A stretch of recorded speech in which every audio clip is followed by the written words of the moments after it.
Life में ना कुछ भी करना है ना तो अपने ऊपर सिर्फ विश्वास रख के काम करो कि हम ये काम कर रहे हैं, इस काम में सफल होंगे और बहुत अच्छा से जीवन चलाएंगे।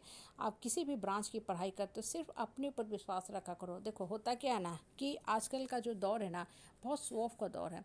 हम अंधी लड़ाई में अंधी दौर में लगे हुए हैं और अंधा लड़ाई लड़ते रहते हैं कि हम इस कॉलेज से पढ़े, मेरा कॉलेज मेरा ब्रांच अच्छा है। एक दूसरे को नीचे दिखाते हैं, एक दूसरे के प्रति निगेटिव फीलिंग रखते हैं, जो कभी भी कतई अच्छा नहीं है।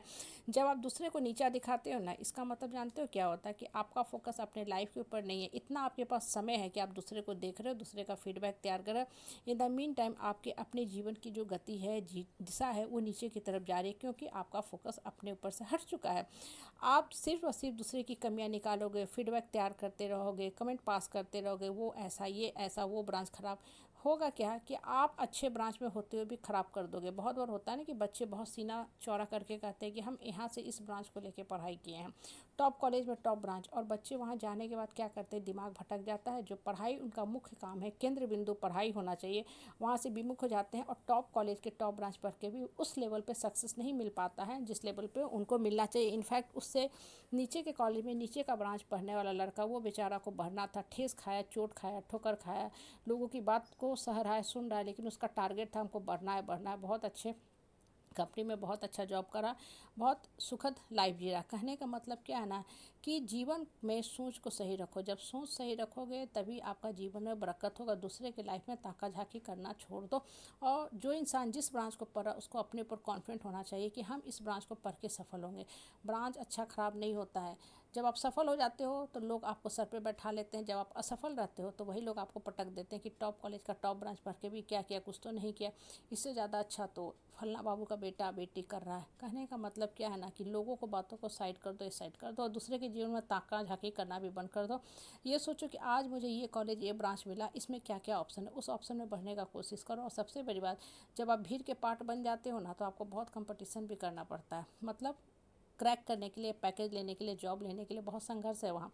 लेकिन जब आप छोटे से भीड़ का पार्ट पढ़ते हो ना, पार्ट बनते हो, तो बहुत कम मेहनत में बहुत आप आगे निकल जाते हो। क्लास में अगर 30 बच्चा है तो बच्चों को 1 to 5, 7, 8 रैंक लाना आसान है, लेकिन उसी क्लास में अगर 80 बच्चे हो जाएं तो उस बच्चे को एक अच्छा नंबर लाना भी मुश्किल हो जाएगा। टॉप रैंक तो बहुत दूर की बात हो जाती है। कहने का मतलब, तात्पर्य क्या है ना कि आप जिस ब्रांच को पढ़ रहे हो, लोअर ब्रांच है, ठीक है, आपके लिए अच्छा है, उस ब्रांच में आप अच्छा करो ताकि आपका कोई कंपटीटर ही ना रहे, आपको संघर्ष करने की ज़रूरत ही नहीं पड़ेगी ज़्यादा, आपका सीजीपीए अच्छा आता जाएगा।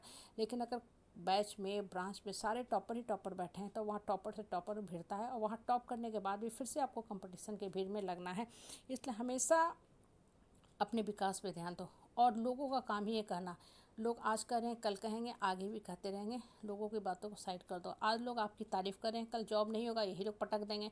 आज जिनकी आप शिकायत कर रहे हो, जिन बच्चों की कि अरे नीचे का ब्रांच लेके पढ़ा, कल को ये क्लास 1 अफसर बन जाएगा, मजिस्ट्रेट अफसर बन जाएगा, लोग उसी की तारीफ़ की पुल इतना बांधना शुरू करेंगे कि वो बच्चा भी परेशान होकर भाग जाएगा। बहुत बार होते हैं ना, परिवार को हम दो स्थिति में छोड़ते हैं। पहला, जब मुसीबत के समय परिवार आपका साथ नहीं देता है तो आप परिवार से अलग हो जाते हैं। या दूसरा, जब आप आज बहुत अच्छे पोजीशन पे आ गए, सक्सेसफुल हो गए, तब परिवार आपके पीछे पड़ता है, तब भी आप छोड़ के परिवार से अलग होते हो। क्यों? क्योंकि जो परिवार मुसीबत में आपका साथ नहीं दिया, सम्मान नहीं किया, भावना, फीलिंग, इमोशन किया, आपको प्यार नहीं दिया, आज आप उनके साथ क्यों खड़े हो गए? क्योंकि अगर आप किसी से सट रहे हो, इसका मतलब है कि आपको उनके दुख में फिर काम देना पड़ेगा। अगला मेरे लिए कुछ नहीं किया तो हम उसके लिए क्यों करेंगे? बात भी सही है, जस्टिफाइड भी है। कृष्ण भी यही बोलते थे ना कि अन्याय करना, अन्याय सहना दोनों अधर्म है। अगर कोई आपके साथ विपरीत परिस्थिति में अन्याय और अधर्म करके गया है, मानवता के नाते भी आपकी मदद नहीं किया, जबकि आप तो उनके अपने खून थे, तो आप कोई मतलब नहीं बनता है कि आप उसके पीछे जाके खड़े हो जाओ। दिमाग को थोड़ा खोल के रखना चाहिए, टैक्टफुल होना चाहिए, कर्म अच्छा करना चाहिए, लेकिन इतना भी कर्म अच्छा मत करो कि लोग आपकी कर्मों की कदर करना ही छोड़ दें, आपको एकदम बेला मान ले, बाहियात मान ले कि अरे आप तो ऐसी लायक हो ही, आपको थोड़ी मान सम्मान है।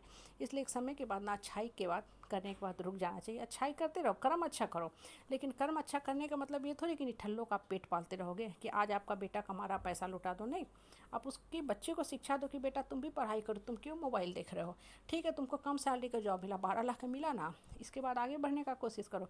कल 20 हो जाएगा, 25 हो जाएगा, जितना मेहनत करोगे तुम्हारा सैलरी बढ़ता जाएगा।